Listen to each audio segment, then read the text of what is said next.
pertama adalah ilmu nahu, kemudian yang kedua adalah ilmu saraf. Nah, apa bedanya ilmu nahu dan ilmu saraf? Kalau ilmu nahu, ilmu yang mempelajari tentang perubahan harokat di akhir al-kalimah, di akhir kata. Jadi dia hanya membahas tentang harokat akhirnya saja. Itu namanya ilmu nahu. Contoh misalkan kata Muhammadun bisa berubah menjadi Muhammadun, Muhammadan, Muhammadin. Nah, perubahan ini, baris yang berubah dari dhamma, kemudian fathah, kemudian kasrah, ini namanya dipelajari di dalam ilmu nahwu. Kemudian yang kedua adalah ilmu saraf.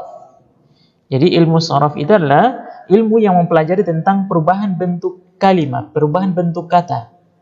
Jadi dia membahas tentang struktur, ya, perubahan kata. Sedangkan nahwu adalah mempelajari tentang baris akhir sebuah kata.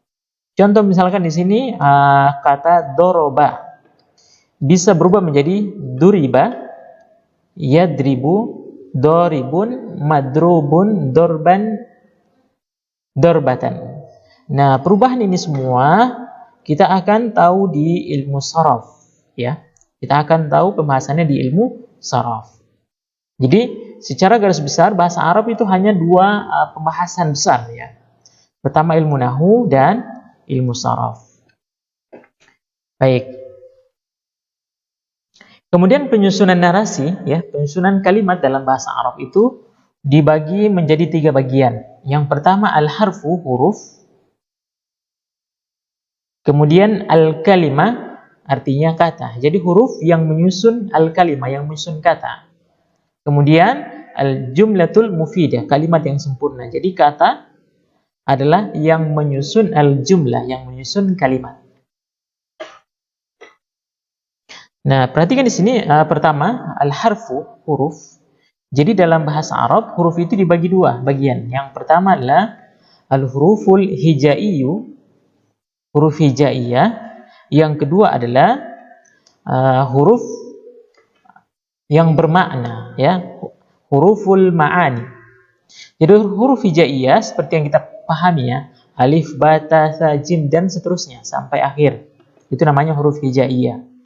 Sedangkan huruful ma'ani, huruf yang mempunyai makna, yang mempunyai arti. Contoh diantaranya misalkan wa. Wa itu artinya dan, ya. Kemudian summa, kemudian fa, maka, ka, seperti, ba, dengan, ila, ke. Nah, jadi huruf itu ada 2 bagian, ya, huruf hijaiyah yang kita hafalkan, alif, ba, ta, sa dan seterusnya. Kemudian yang kedua adalah huruf yang mempunyai arti, huruful ma'ani.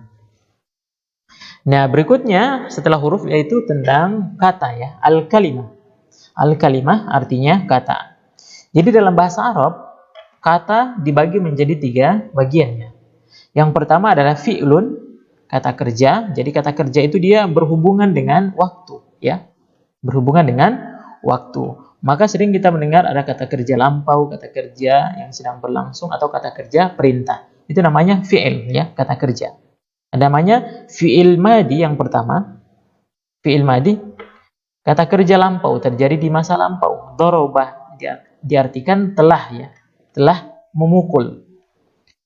Yang kedua mudhari, al-mudhari, sedang berlangsung, ya. Contoh misalkan yadribu, sedang memukul. Atau fi'il amr, ya, al-amru, ya, fi'il amr artinya perintah, idrib, pukullah. Nah, ini dibahas di di fi'il, kata kerja, ya, di kata kerja. Kemudian yang kedua adalah ismun, kata benda. Jadi kata benda dia tidak berhubungan dengan waktu, ya. Contoh misalkan kitabun, buku, qalamun, pena, madrasatun, sekolah. Di masa yang telah terjadi atau masa lampau tetap kitabun. Di masa yang sedang berlangsung tetap kitabun. Di masa yang akan datang tetap kitabun. Tidak pernah berubah. Itu namanya isim. Tidak berhubungan dengan waktu. Beda tadi dengan fi'il, ya, di sini fi'il. Kalau dia masa lampau doroba, telah artinya, ya, telah memukul. Yadribu, sedang memukul. Idrib, pukullah. Nah, perhatikan susunan kalimatnya berubah. sesuai dengan waktu yang digunakan.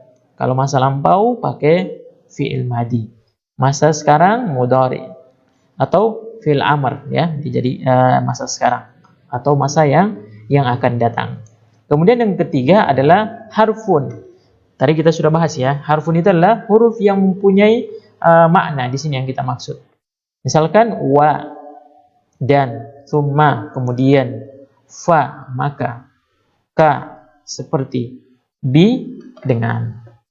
Jadi bisa dipahami ya, kata dibagi menjadi 3 bagian, fi'il, isim, dan huruf. Kemudian terakhir adalah al-jumlatul mufidah. Nah, al-jumlatul mufidah ini adalah gabungan antara fi'il, isim, dan huruf. Maka menjadilah jumlatul mufidah. Jadi jumlatul mufidah kita artikan secara sederhana adalah kalimat yang sempurna, ya. Kalimat yang sempurna. Jumlatul mufidah. Contoh jumlatul mufidah misalkan di sini dhahaba Muhammadun ilas suqi. Dhahaba di sini ada kata kerja ya, fiil madi, telah pergi. Muhammadun isim Muhammad ya. Ila huruf ke artinya. Kemudian suq pasar, isim juga. Nah, ini sudah tersusun menjadi ada kata kerja, ada kata benda, dan ada huruf.